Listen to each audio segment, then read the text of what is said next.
저희들은 지금 마가복음 1장부터 2장, 3장, 4장, 5장 이렇게 지금 차근차근 이 책 전체를 통한 하나님의 메시지를 발견하기 위해서 이제 책 강의를 해가고 있는데, 이제 오늘은 지난주에 이어서 마가복음 5장 후반부 쪽에 있는 말씀에 하나님의 말씀에서 큰 은혜를 받고자 합니다. 이 말씀에 메시지가 있습니다. 성도는 교회에 와서 설교를 들으면서 하나님의 메시지를 발견해야 됩니다. 재미있는 얘기 하나 하고 시작을 할게요. 어떤 사공이 사람들 태우고 강을 건너가고 있었습니다. 노를 저어서. 한 중간쯤 갔는데 돈가방, 007 가방에다가 돈을 잔뜩 넣은 한 신사 양반이 사공에게 이런 말을 합니다. 당신은 평생 동안 여기서 너만 적고 살았소. 그 사공이, 예, 그렇습니다. 에이, 당신은 실패한 삶을 살았군요. 아니, 나처럼 도시에 나가서 이렇게 돈을 많이 벌어야 되는 것 아닙니까? 그래서 성공을 해야지.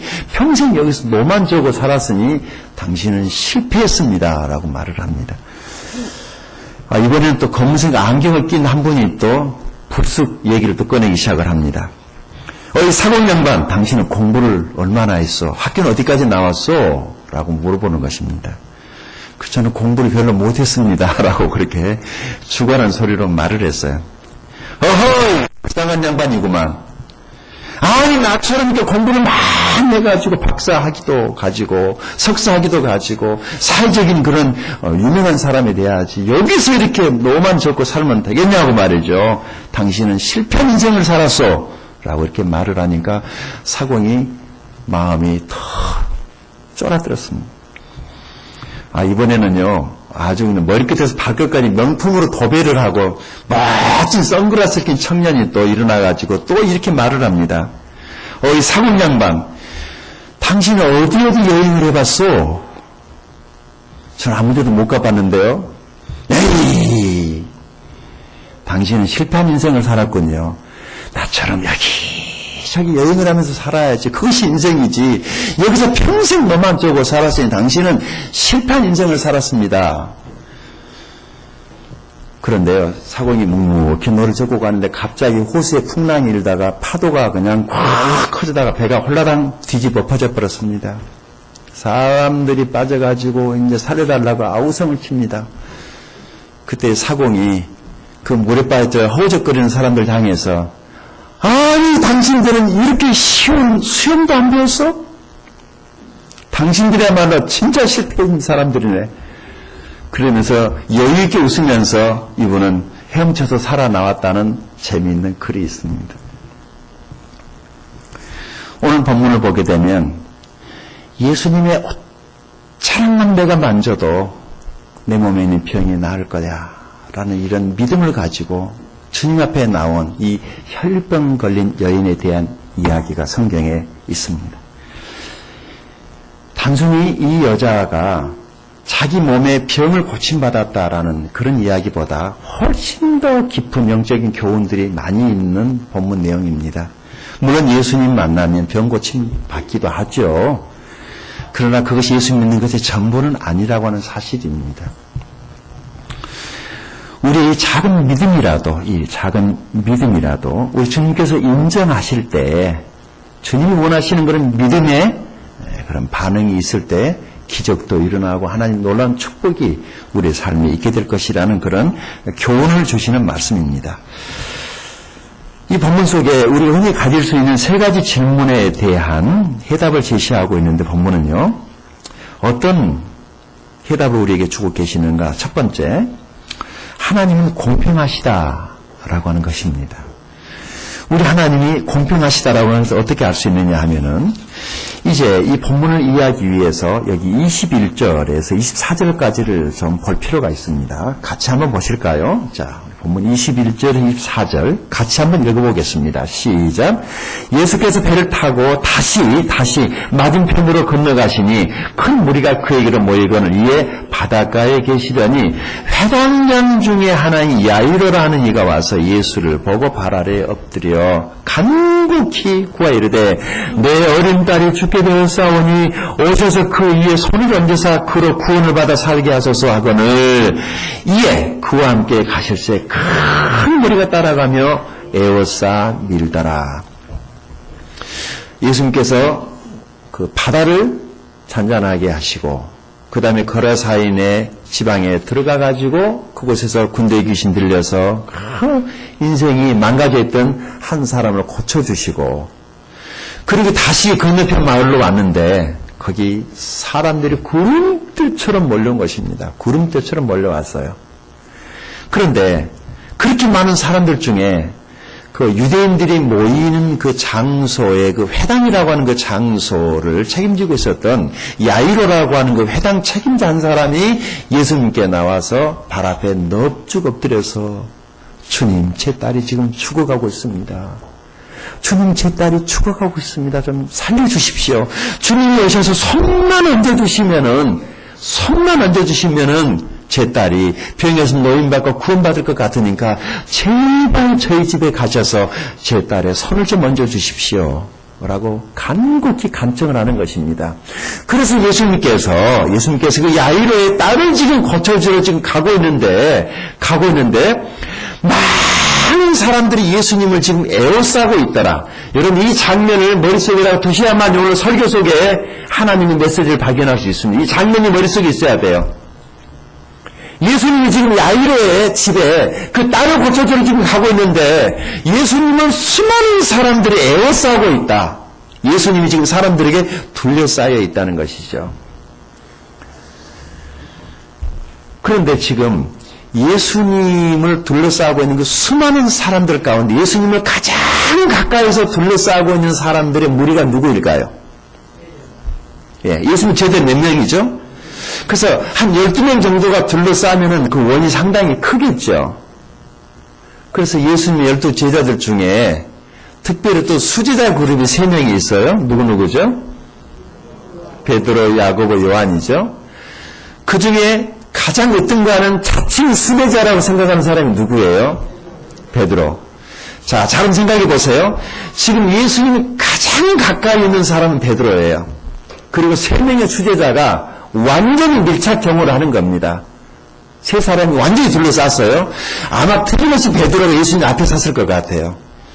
그리고 야고보, 요한 양쪽에 호위하고 그리고 나머지 9명이 그 다음을 싸고 있습니다. 사람들이 지금 예수님에게 구름대처럼 몰려와서 만져보고자 하니까 나머지 9명이 원을 그리면서 예수님 가까이 오지 못하도록 지금 스크럼을 짜고 예수님 쪽을 바라보고 있는 것이 아니라 그들의 시선은 군중들을 향해 지금 밖을 보고 있는 거예요. 지금 그런 형태를 이루면서 야이로의 집을 가고 있습니다. 그런데 예수님께서 갑자기 지금 이 상황 속에서 그의 제자들과 그리고 군중들에게 어떤 귀중한 교훈 하나를 지금 말씀하시기 위해서 어떤 한 여자를 등장시킵니다. 그래서 이 여자가 불쑥 튀어나오는 거예요.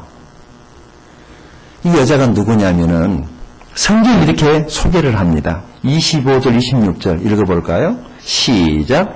12해를 혈루증으로 알아온 한 여자가 있어 많은 의사에게 괴로움을 받았고 가진 것도 다 허비하였으되 아무 효용도 없고 도리어 더 충하해졌던 차에 아멘.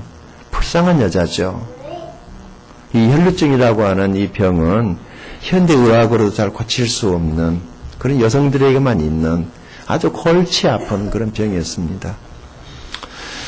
그래서 이 여자가 여기 많은 의사에게 괴로움을 받았다는 말이 무슨 의미로 여러분들에게 다가오십니까? 세상에 용하다는 의사들은 다 가서 만나봤지만 자기에게 별 도움이 안 됐다는 거죠. 그러다 보니까 가지고 있는 재산도 다 허비해서 병이 나은 게 아니라 오히려 병은 더 중해져 버렸다는 거예요.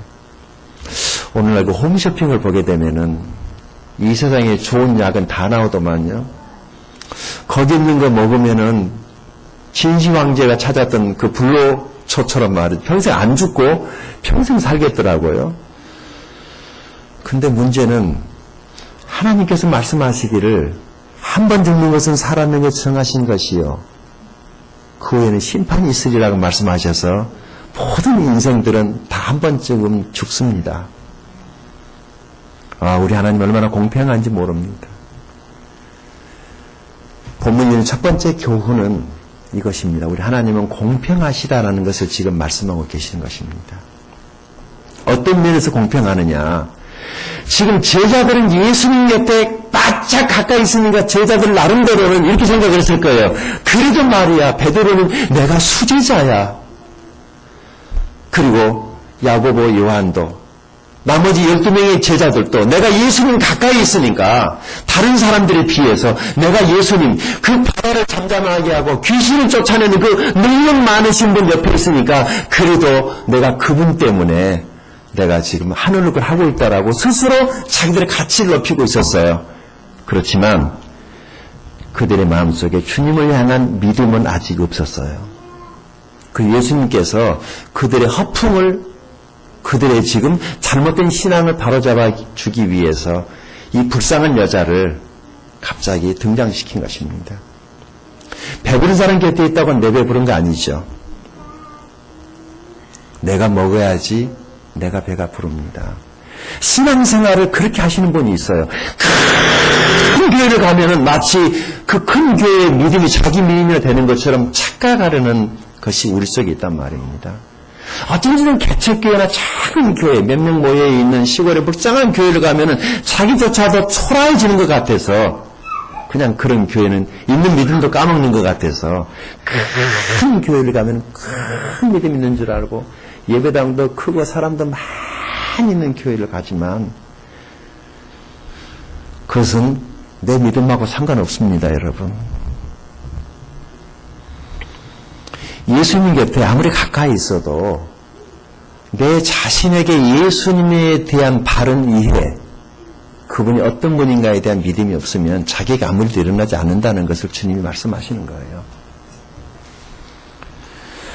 일반적으로 사람들이 생각을 할 때 어떤 곳에 가면은 집사님이 기도하는 것보다는 안수 집사님이 기도하는 게 더 낫고 안수 집사보다는 권사님이 더 낫고 권사님 장로님이 낫고 장로님보다는 신학 공부하시는 전도사님이 좀 더 낫고 그리고 그분보다는 이미 목사고시를 합격한 감도사님이 기도하는 것이 더 낫고 그분보다는 그 목사 안수 받으신 목사님이 기도하는 것이 더 낫고 또 목사님 가운데서도 담임 목사님, 담임장 목사님이 기도를 하면은 효용이 더 있는 것으로 생각을 하죠.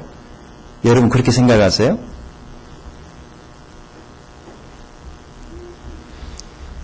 그렇게 생각하고 싶지 않지만 언제부터인가 우리들 생각 속에 그런 게 있어요.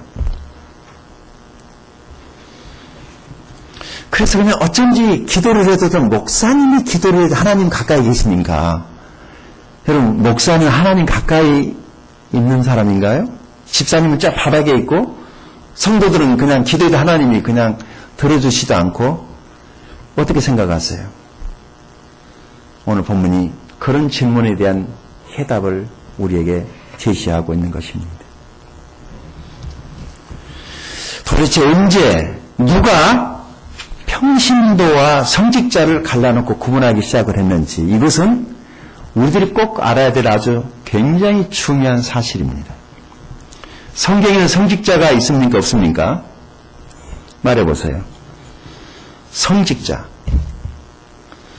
우리가 아는 바대로 구원받은 사람은 누구나 다 하나님의 자녀라는 신분을 하나님께서 주셨습니다. 믿으십니까? 동일한 신분. 그래서 구원받은 사람은 누구나 다 왕 같은 제사장. 믿으십니까? 누구나 다 구원을 받았다면 왕 같은 제사장. 이것이 신약시대로 살아가는 교회 안에 있는 모든 사람들의 신분입니다. 그래서 사람 위에 사람이 없고 사람 밑에 사람이 없는 것입니다. 우리는 하나님 안에서 가족일 뿐입니다. 구약시대 같으면 제사장도 있고 선지자가 있겠지만 목사는 선지자도 아니고 제사장도 아니고 목사는 그냥 목사일 뿐입니다. 이것이 신약 성경이 말하고 있는 굉장히 중요한 의미입니다. 이것에 대한 바른 이해만 있어도 성경이 그렇게 어렵지 않을 거예요. 그런데 누가 성직자이며 누가 평신도라고 누가 그렇게 구별을 해놨는지 흔히 그냥 목회해야 하는 목사님들을 가리켜서 성직자라고 말을 합니다. 그리고 나머지 사람들은 총체적으로 그냥 평신도라고 이렇게 말을 하죠. 저는 개인적으로 우리 한국에 있는 모든 교회가 풀어야 될 과제 중에 하나가 아닌가라고 생각을 합니다. 이렇게 될 때 뭐가 문제냐면요. 성직자 평신도를 구분하다 보니까 평신도가 아니라 자기를 병신도라고 생각을 해요. 자기 자신을 너무 낮추고 비하하는 거예요. 이때 무슨 문제가 야기되느냐 하면은 신앙의 발전이 없다는 거예요. 나는 평신도니까 이렇게 살아도 된다는 거죠. 이게 함정입니다, 여러분. 평신도니까 그렇게 살아도 될까요? 속고 있는 것입니다. 하나님은 당신의 자녀들에게 그렇게 살라고 말씀하신 적이 없습니다. 어디 평신도니까 평신도는 가끔씩 예배 빠져도 되고 11조 떼먹어도 되고 주일을 빼먹어도 되고 그런 말씀 성경에 없어요. 사람들이 만들어 놓은 거예요. 속지 않게 되기를 바랍니다. 두 번째, 목회자를 성직자로 따로 구별해 냈다는 것, 이것도 하나의 딜레마입니다. 목회자는요, 그냥 목회자입니다. 근데 목회자 자신도 마치 자기가 성직자인 것처럼 생각하고 그렇게 행세하는 것, 이거 옳지 않습니다. 저는 우리 목사님들의 품위를 손상시키고 싶은 생각은 추호도 없습니다. 그렇지만 이것은 분명히 우리가 짚고 넘어가야 될 얘기니까 제가 말씀을 드리는 것입니다. 우선 성직자라고 하는 말은 전혀 성경적이지 않다는 것입니다. 성도들은요, 목회자들의 수고를 알아주라고 성경은 그렇게 말씀합니다. 목회자는 그 고유의 사역을 위해서 그 자신 스스로가 구별된 사람입니다. 그래서 아끼고 기도해주고 사랑해주고 격려해줘야 합니다. 그러면 목회자들은요, 용기 100배 해가지고 힘들고 어려워도 그 일을 잘하게 될 것입니다. 여러분, 목회자들을 존경하십시오. 그러면 여러분이 잘 될 것입니다. 다시 한번 말씀드립니다. 목회자들을 존경하십시오. 그럼 여러분이 잘 될 것입니다. 목회자들의 사명은 성도들에게 하나님의 말씀을 올바르게 가르쳐서 우리 하나님을 바로 예배할 수 있도록, 바로 신앙생활할 수 있도록 성경을 가르쳐야 될 의무를 가지고 있는 사람들이 목사입니다. 그래서 목사님들에게 여러분들이 기대해야 될 것은 하나님의 말씀을 배우는 것입니다. 목사님들에게서 말씀을 배워야 됩니다. 말씀을 배우십시오. 말씀을 배워야 됩니다. 말씀을 배워야 됩니다. 호세아서를 보게 되면은 내 백성이 지식이 없어서 망한다라고 말을 합니다. 이스라엘이 왜 멸망을 합니까? 하나님을 섬겼는데 왜 남의 나라에 질질 끌려다니면서 70년 동안이나 노예 생활을 해야 됐습니까? 덮어놓고 믿어서 그렇습니다. 하나님에 대한 올바른 지식이 있어서가 아니라 그저 자기들 쫓아오고 하나님을 섬겼단 말이에요. 열심히 있었지만은 그것이 바른 신앙이 아니었어요. 그래서 하나님께서 애끼 혼 좀 놔봐라. 정신 차리게 하려고 그 사랑하는 자기 자녀들을 바벨론이라는 나라에, 아수르라는 나라에 70년 동안이나 가서 종살이해서 뼈골 빠지게 남의 나라에 가서, 그래서 그곳에 가서 이제 눈물 질질 흘리면서 주여 믿사오니 하고 이제 회개하니까 하나님께서 다시 자기 나라로 다시 돌아오게 했는데, 돌아왔으면 어떻게 해야 되죠? 그 하나님을 바로 알고 바로 섬겼어야 되는데, 예수님 와서 보니까요, 성령 자랑이나 하고 있지 하나님에 대해서 모르는 거예요. 그래서 한 번은 제자들이랑 예수님이 성전에 가서 예배하고 나올 때 한 제자가, 주님, 이 성전 아세요? 이게요, 솔로몬 시대 때 40년이나 걸려서 만든 성전입니다. 대단하지 않습니까? 라고 이렇게 성전 자랑을 할 때 예수님이 아이고 누가 저것 좀 하라고 했으면 쓰겠다. 마음은 없고 성전에다가 재물이나 갖다 바치려고 하는 이 백성의 종교성, 이사야서를 보게 되면 내가 도대체 언제 너희들에게 그런 것을 가지고 오라고 그랬느냐. 너희들은 내 마당만 밟았을 뿐이야. 내가 원하지도 않는 번제 제사 갖다가 태워가지고 내가 머리가 아파 죽겠다. 도대체 내가 언제 너희들에게 그런 것을 원하더냐. 너희들이 너희 기분에 양 갖다 바치고 소 갖다 바치고 염소 갖다 같이 불살려가지고 기름을 태올리는데 내가 너희들이 불살려 바치는 그 기름 때문에 내가 머리가 아파 죽겠다. 하나님이 원하시는 것은 우리 하나님이 어떤 분인가를 아는 것을 원하십니다. 예수님은 하나님이 어떤 분인가를 우리에게 알려주기 위해서 오신 하나님의 종입니다. 예수님은 지금 자기 백성들로 하여금 우리 하나님이 얼마나 공평한 분인가를 알게 하시려고 그 예수님의 그 옆에서 우쭐대고 있는 제자들에게 교훈하기 위해서 그 불쌍한 한 여자를 등장시켜서 그 여인이 그 남정네들의 그 억세고 드센 다리 사이로 발 사이로 생각해 보세요. 다 은혜 받겠다고 남자들, 힘센 남자들이 다 달라붙어 있을 터인데 이 여자가, 불쌍한 여자가, 몸에 병까지 있는 여자가 거기 예수님의 그 옷자락에 손을 댈 때까지 쉬웠을까요? 어려웠을까요? 그런데 여자가 포기하지 않고 달려온 거예요.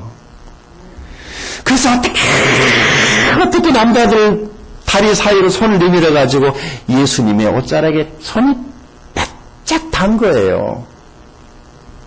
그런데 그 많은 의사들이 고쳐주지 못한 병이 다 나았어요. 순식간에. 여기에 메시지가 있습니다. 여러분, 내가 병들었는데 하나님이 내 기도를 안 들어주실 거야. 그렇게 생각하지 마세요. 내가 잘못했기 때문에, 내가 죄인이기 때문에 하나님이 내 기도는 안 들어주실 거라고 생각하지 마십시오. 하나님은 여러분의 기도를 들어주십니다. 하나님은 자기 백성의 기도를 어디서든지 들어주십니다. 내가 지금은 제자로 살지 못하고 있지만 따뜻하게 자랑스럽게 신앙생활을 하고 있지는 못할지라도 내 하나님은 나를 아신단 말입니다. 하나님 앞에 담대한 믿음으로 이 여인처럼 나와서 그 주님의 옷자락이라도 만지면은 내 삶의 변화가 있을 거라는 그런 믿음으로 예배에 나오실 수 있기를 바랍니다. 오늘 그런 마음으로 예배에 나오신 분들을 주님이 만나주시고 만져주시고 회복시켜주시고 구원의 확신이 있는 분들은 구원의 확신을 갖게 하시고 마음에 답답함이 있는 분들은 주님께서 시원함을 주실 줄로 믿습니다.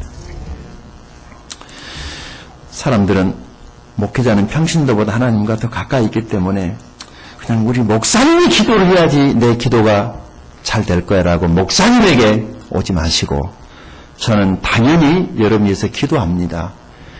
그러나 기도를 저한테 맡기지 마세요. 여러분이 기도하십시오. 하나님이 들어주실 것입니다.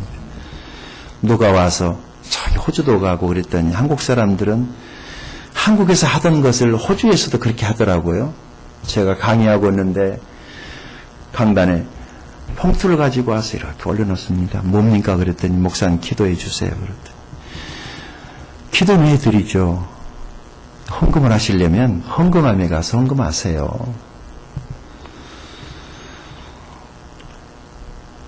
점쟁이에게 복제 바치는 것처럼 그렇게 하면은 목사님의 원래의 목사님이 해야 될 일을 목사가 하지 못하게 되니까 자꾸 봉투가 옆에서 눈이 어디로 갑니까? 설교할 때. 아니 생각해 보세요. 나도 사람인데 봉투가 지금 여기 올라와 있으면 눈이 어디로 가겠어요 지금. 아니 왜 자꾸 나 이렇게 시험 들게 하냐고. 나는 지금 말씀 전하는 것이 내가 할 일이에요. 자꾸 내 눈이 그런 대로 좀 이렇게 가지 않게 좀 치우라고. 그래서 그 주님에 대한 그 열심이, 그런 열심들이 잘못된 형태로 나타나니까 자기 문제가 해결되지 않고 어렵게 되는 것입니다. 우리 하나님은 사람을 구별하지 않기 때문에 하나님 앞에 나아가서 기도할 수 있기 바랍니다. 직분 때문에, 예를 들어서 회당장 야이로이기 때문에 주님께서 그 회당장이기 때문에 그 딸을 고쳐 들어간 게 아니라 그게 주님의 연민이에요. 누구라도 힘들고 어려워하면은 주님이 가셨을 거예요. 그런데 사람들 생각 속에는 아마 회당장이니까, 회당장이었으니까 주님께서 저 가정에 가서 그의 딸을 고쳐주려고 생각하는가 보다 라고 이렇게 흔히 생각할 수 있는데, 주님은 그것이 아니다. 나는 누구에게라도 은혜를 베풀기를 원한다. 하나님의 그 사랑을 지금 말씀에 주려는 것입니다. 직분에 목말라하지 마십시오. 만약에 목말라야 한다면 섬김을 목말라 하십시오. 직분자가 적어서 한국교회가 힘든 것이 아니라 교회 안에 직분자는 많이 있는데 섬기는 사람이 없기 때문에 우리 지금 한국교회가 힘든 것입니다. 우리 하나님은 공평하십니다. 직분에 상관없이 하나님은 우리를 사랑하십니다. 내 직분 때문에, 내가 직분자이기 때문에 라고 생각하지 마시고 하나님은 직분에 상관이 없이 우리를 사랑하십니다. 다시 본문으로 돌아가십시다. 우리 본문을 보시게 되면은 여기 25절 그리고 26절 다시 한번 보십시다. 읽어볼까요? 시작. 12해를 향유증으로 알아온 한 여자가 있어 많은 의사에게 많은 괴로움을 받았고 가진 것도 다 흡입하였으되 아무 유용도 없고 도리어 더 추궁하였던 차에 27절 예수의 소문을 듣고 무리 가운데 끼어 뒤로 와서 그의 옷에 손을 댔다. 이 27절을 주목할 필요가 있어요. 예수님에 대한 소문을 들었어요.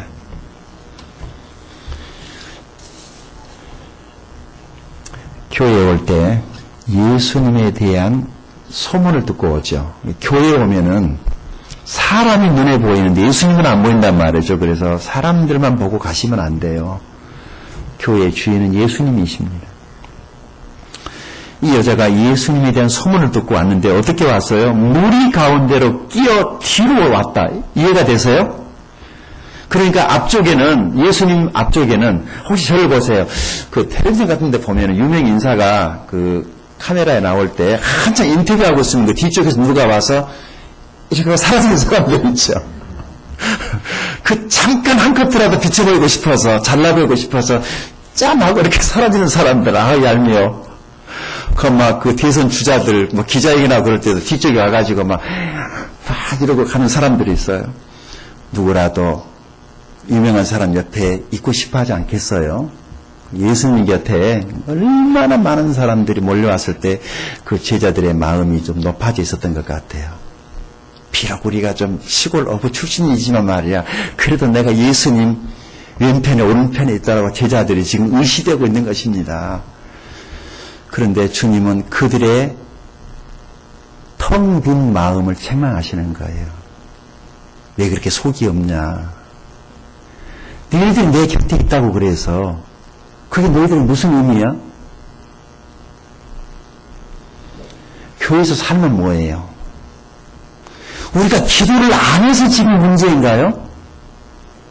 나름 기도하시잖아요, 다들. 한 기도 하시죠? 여기 계시는 분들. 기도가 모자란 것도 아니고 직분 때문도 아니에요. 주님에 대한 믿음이 없기 때문에. 주님에 대한 믿음이 없기 때문에 내게 아무 일이 안 일어나는 것입니다. 여러분 어떤 믿음을 가지고 오늘 이 예배에 오셨는지 모르지만 하나님께서 여러분 축복할 수 있기를 바랍니다. 이 여인은 어떤 믿음을 가지고 예수님께 나왔습니까? 28절입니다. 시작. 이는 내가 그의 옷에만 손을 대어도 구원을 받으리라 생각함일러라. 아멘. 그분의 말씀 듣는 것은 너무 황송하고 자기 자신이 너무 눌려있고 자기 자신이 추하다고 생각했기 때문에 그 거룩하신 하나님의 얼굴을 쳐다보는 것조차도 자기에게는 너무 죄라고 생각을 했던 것 같아요. 그래서 고개를 들지 못하고 어떻게 손만 내밀어가지고 예수님의 그 옷자락만 내가 좀 만져도 살겠다라는 그 믿음 하나 가지고 이 여인이 예수님의 옷자락을 만졌단 말이죠. 그런데 그 믿음을 주님이 축복하신 것입니다. 오늘 우리들에게 이런 믿음이 있기를 바랍니다. 오늘 저와 여러분에게도 이런 믿음이 있어 금년 마지막 달인 12월을 하나님 앞에서 복되게 살 수 있기를 바랍니다. 저는 여러분이 교회에 나올 때 이런 믿음을 가지고 다른 사람보다 내가 5분이라도 먼저 나가야지, 이런 믿음을 가지고 가정에서도 섬기고 봉사할 수 있기를 바랍니다. 하나님께 묵지를 드릴 때도 그냥 드리지 마시고 믿음으로 드릴 수 있기를 바랍니다. 주여, 이것이 최선입니다. 우리 교회 목자님들이 목원들과 함께 목장에서 VIP를 섬길 때에도 이런 믿음으로 섬길 수 있기를 바랍니다. 무슨 일을 하든지 믿음으로 할 수 있기를 바랍니다. 하나님이 축복하실 것입니다. 그리고 우리가 어떻게 구원을 얻었습니까? 믿음으로 얻은 것이 맞습니까? 예, 믿음으로 구원을 얻습니다. 그런데 이 믿음만 가지고는 안 되고요, 하나님의 은혜가 있었기 때문에 우리가 믿음으로 구원을 받을 수가 있었습니다. 그래서 하나님의 은혜 없이 믿음으로만 구원을 받을 수 없습니다. 어떤 믿음으로도 구원받지 못합니다. 하나님의 은혜가 있었기 때문에 구원을 받는데, 여기서 말하는 하나님의 은혜가 무엇이냐면 예수님의 십자가입니다.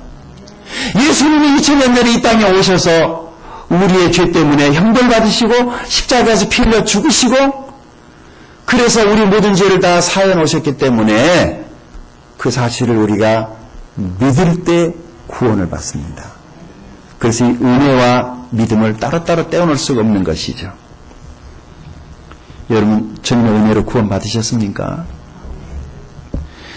얼마나 감사한지 모릅니다. 하나님 모든 사람에게 공평하십니다. 첫째, 우리의 구원이 공평합니다. 잘난 사람, 못난 사람, 많이 배운 사람, 적게 배운 사람 다 상관없이 믿음으로만 구원을 받게 하셨습니다. 두 번째, 죽음이 공평합니다. 모든 사람은 다 죽지 않습니까? 할렐루야. 은혜가 되지 않습니까? 부자도 죽고 거지도 죽고 다 죽습니다. 얼마나 공평하십니까? 죽음 앞에서는요, 많이 배운 것, 잘생긴 것, 많이 가진 것 필요 없습니다. 세 번째, 심판이 또 공평합니다.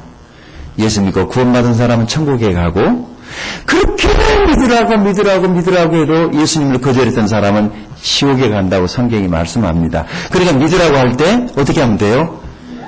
믿으면 됩니다. 그 믿는 거 어려운 거 아니에요. 주여 내가 믿사오니, 따라서 하십시오. 주여 내가 믿사오니. 이것은요, 예수님을 내 마음속에 들어오시도록 초청한다는 말이거든요. 예수님이 있는데, 이게 예수님의 노크소리였구나. 그래서 받아들이고, 주여 내가 믿사오니, 내 마음의 문을 엽니다. 주님 제 마음속에 오십시오라고 초청을 하면 주님이 그 사람 마음속에 들어오십니다. 이것은 실제이거든요. 혹시 아직 예수님 마음이 없으신 분들은 오늘 예배 가운데 주님을 마음속에 들어오시라고 여러분 기도하십시오. 그럼 주님이 여러분 마음속에 들어가실 것입니다. 그것이 내가 믿사오니입니다. 주님은 우리 때문에 세상에 오셨고 십자가에 피 흘려 죽으셨고 3년 만에 부활하셨습니다. 그 주님이 오늘 우리 가운데 계시는 성령님이십니다. 그분을 많이 받아들일 때 우리가 은혜로 구원받는 줄로 믿습니다. 두 번째 주님께서 우리들에게 주시고 있는 교훈은 이것입니다. 34절입니다. 같이 읽어볼까요? 자, 34절입니다. 시작. 예수께서 이르시되 따라 내 믿음이 너를 구원하였으니 평안히 가라. 네 병에서 놓여 건강할지어다. 아멘.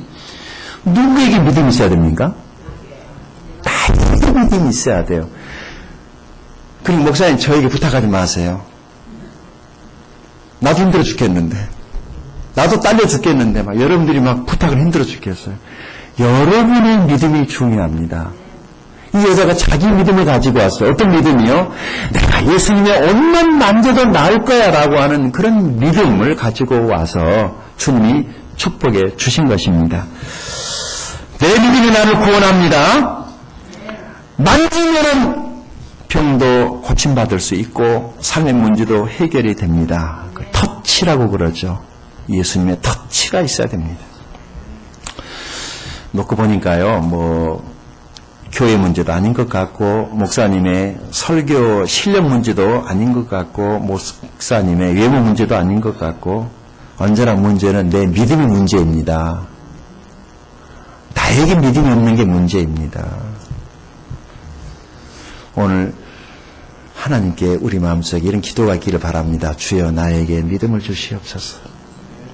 믿음, 나에게 믿음이 있어야 됩니다. 내가 이 문제로부터 벗어나고 싶은, 내가 그 간절함을 가지고 있으면 하나님을 간절히 찾고 찾으면 하나님 만나 주신다고 그랬으니까 예수님이 하나님이십니다. 예수님 마음속에 영접하면은 바로 하나님이 우리 마음속에 들어오시는 것입니다. 구원도 받고 만사의 형통이 있게 될 줄로 믿습니다. 그래서 요한 3서에 보게 되면은 네 영혼이 잘됨 같이 범사가 잘되고, 먼저는 영혼이 잘됨 같이. 영혼이 잘되고 다른 일이 잘돼야 되는데 영혼은 지금 파래져 가지고 있는데 범사만 잘되면 큰일 납니다. 여러분, 순서로 바뀌면 안 돼요. 먼저는 네 영혼이 잘됨 같이. 내가 구원받고 난 다음에 가정도 잘되고 사업도 잘돼야지, 구원받지 않은 상태로 가정은 뒤로 팽개쳐버리고 그냥 세상적으로만 잘되면 가정의 위기를 만나지 않습니까? 먼저는 여러분의 영혼이 잘될 수 있기를 바랍니다. 벌써 여기 오신 것부터가 여러분에게 복이 있는 것입니다. 그렇죠? 예수님께 나왔으니까 말이죠. 우리 하나님은 오늘 또 그런 기적을 베풀어 주시는 분이십니다. 혹시 왜 나는 이렇게 오래 교회를 다녀도 변화가 없을까? 이렇게 한번 바꿔볼까요? 하나님이 나에게 뭘 해주셔야만이 내가 변한다라고 생각하지 마시고, 내가 먼저 변하면 하나님이 나를 축복해 주실 거야 라고 하면 생각을 바꿔볼 수 있기를 바랍니다. 제가 지난주에 설교를 했지 않습니까? 마가복음 여기 5장에 거라사인 지역에 그 군대 귀신 들려가지고 얼마나 센 귀신이 들어왔는지 쇠고랑을 다 끊어버리고 사람이 그를 무서워서 손을 못 대는 그런 귀신 들린 사람을 예수님이 찾아가셔서 그를 귀신 쫓아내시고 자유케 해주셨는데, 자, 그러면 나도 인생을 살면서 목사지만 나도 무엇인가 지금 매이는 게 있단 말입니다. 그것이 금전적인 것이 됐든 정신적인 것이 됐든 혹은 인간관계에 무엇인가가 매여 있을 때 나도 좀 이런 것들은 또 노임받았으면 좋겠다라는 생각을 설교하면서 제가 가졌어요. 그래서 하나님께 기도했죠. 하나님, 저도 어떤 것들로부터 좀 자유가 왔으면 좋겠네요 라고 생각을 했는데, 지난주에 하나님께서 저에게 은혜를 주셨어요. 그래서 나도 나에게 좀 잘 안 바뀌는 게 있거든요. 그래서 그거 한 가지를 좀 바꿔봤어요. 습관을 바뀐다는 게 쉬운 일은 아닌데 그 습관 하나를 또 이렇게 바꿨어요. 이제 그만해야지, 안 해야지 생각을 했더니 하나님께서 나에게 어떤 거 하나 매여있는 것을 풀어주셨어요. 얼마나 감사한지. 아, 이거였구나. 하나님은 나의 변화를 원하셨구나. 내가 조금 바꿨더니요, 하나님께서 큰 것 하나를 풀어주셨어요. 신앙생활 다른 거 아닙니다. 습관의 변화입니다. 내 습관 하나만 바뀌면은 반드시 삶에 하나님의 축복이 와요. 그것이 기도의 습관이든 예배의 습관이든 혹은 그냥 내 몸에 습관되어져 버린 어떤 늦잠 자는 습관이든지 책 안 보는 습관이라든지 기도 안 하는 것도 습관이더라고요. 예배에 자주 빠지는 것도 습관이 됩니다. 예배 늦고 오는 것도 습관입니다. 그런 습관을 고치면은 하나님이 축복하세요. 좋은 습관을 몸에 배시면 하나님의 축복을 금세 경험할 수 있습니다. 하나님은 이런 일들을 통해서 나를 변화시키고 싶어 하시는 것입니다. 우리의 믿음을 하나님이 원하신다라고 하는 것이 두 번째 메시지입니다.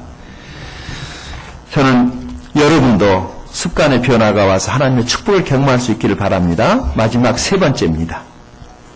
30절에서 31절 말씀인데요. 자, 아주 재미있는 말씀이에요. 같이 읽어볼까요? 30절, 31절입니다. 시작.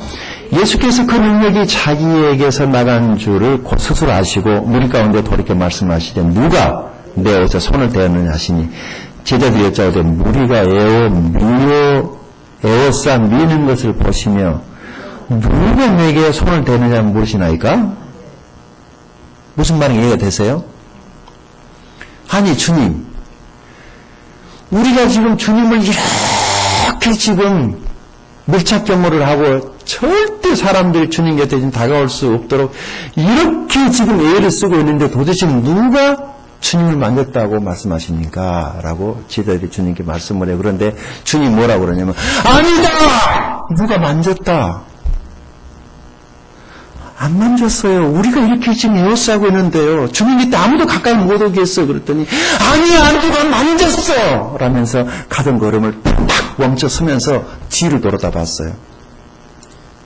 그랬더니 뒤를 싹 돌아다 보니까 사람들이 홍해바다 갈라지듯이 쫙 갈라지고 거기에 한 여자가 있는 거예요. 누구예요? 혈류병 걸린 그 여자가 거기 있는 것입니다. 봐라, 만졌지 않았느냐.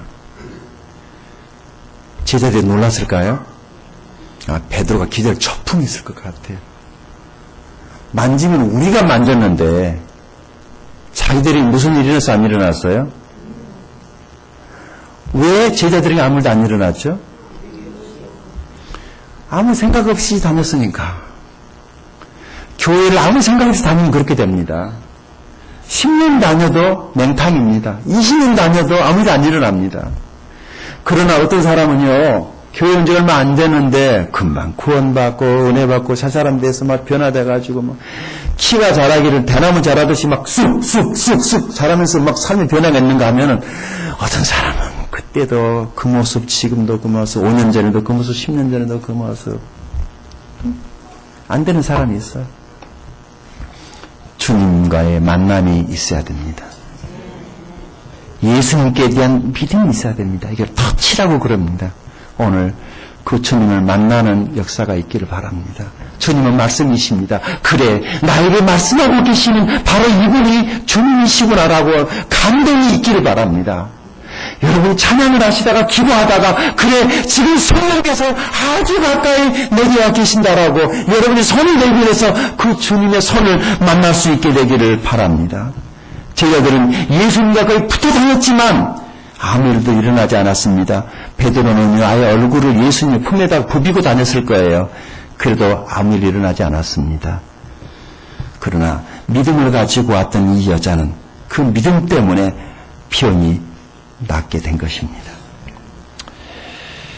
우리 한국교회 안에 여러 가지 일들이 참 많이 있는데 그냥 아무 생각 없이 교회에 왔다가 남의 발에 걸려 넘어져가지고 그래서 시험 들어가지고 이렇게 옮기는 사람도 있고 또 누구에게 자기에게 그냥 서운한 말 한마디 했다고 그냥 그것 때문에 이렇게 옮겨 다니는 사람도 많이 있고 막 은혜를 쇼핑하러 막 다니는 사람들이 있어요. 그런 은혜 못 받습니다. 이 세상에 좋은 교회는 없습니다. 내가 좋은 교회를 만들어가는 거죠.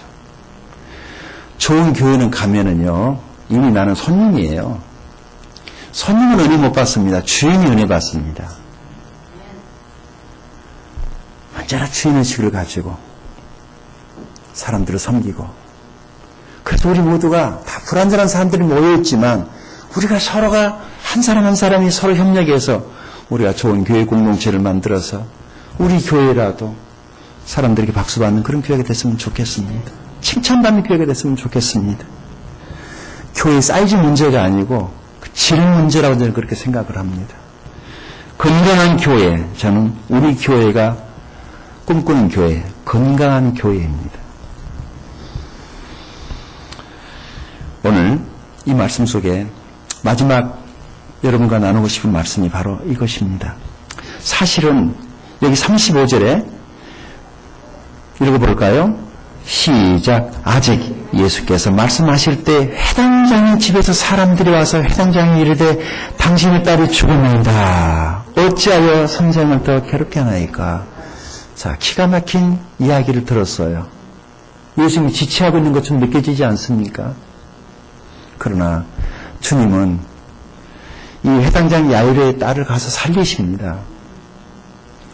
지금 제자들이 주님의 마음에 있는 거예요.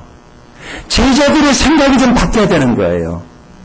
왜냐하면 예수님과 가장 가까이 있기 때문에 너희들이 나중에 예수님에 대한 이야기를 온 세상에 전하게 될 터인데 그렇게 가까이 있으면서도 예수님이 아직도 누구인지를 모르고 있으니 먹고 말라 미치고 환장하겠네. 이런 거죠. 주님의 마음이 얼마나 답답했을까. 교회를 오래 다니는 것보다도 주님을 바로 아는 것이 중요합니다. 말씀을 마무리합니다. 오늘 우리 주님께서 세 가지를 우리들에게 교훈하셨습니다. 첫째는 무엇입니까? 주님은 저와 여러분이 하나님 앞에 나올 때 어떤 마음으로 어떤 믿음으로 나와서 예배하기를 원하십니까? 우리 하나님은 공평하신 분이다라고 하는 이런 마음을 가지고 하나님 앞에 나올 때 하나님은 차등없이 차별을 우리를 나눠주신다라고 하는 말씀입니다. 두 번째, 주님이 우리들에게 원하시는 것은 무엇이냐면 우리의 믿음입니다. 믿음.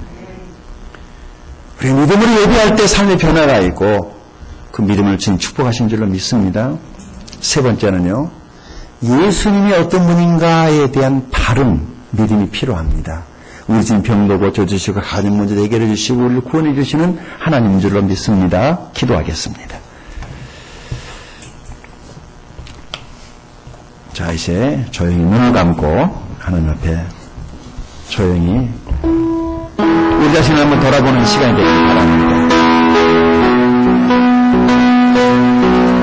그리고 오늘 내가 오늘 여기에서 주님을 더 깊이 경험하기 원하시는 분 계신다면